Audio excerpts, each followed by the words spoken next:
ঠান্ডা পড়েনি মা, বাহুটি তো তার সেবার জন্যই এসেছে, তাই না?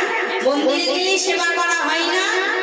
গৌর সুন্দরের নামে দুটি বাহু উত্তোলন করে উলুর ধ্বনি জয়ের ধ্বনি দিলে গৌর তরুণ সেবা করা হয়নি, তাই গৌর হরি গো।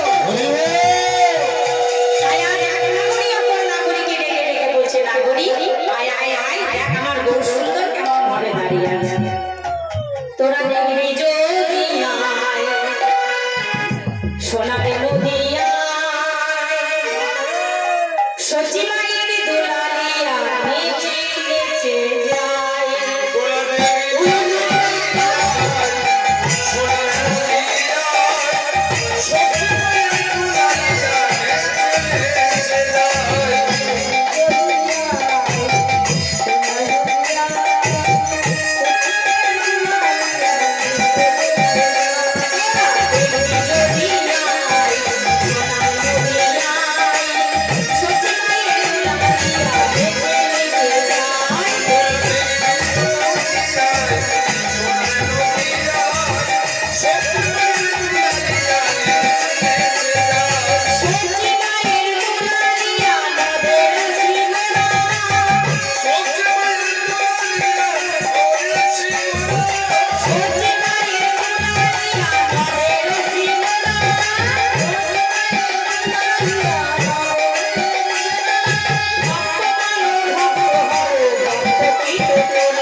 কৃষ্ণ অবতারে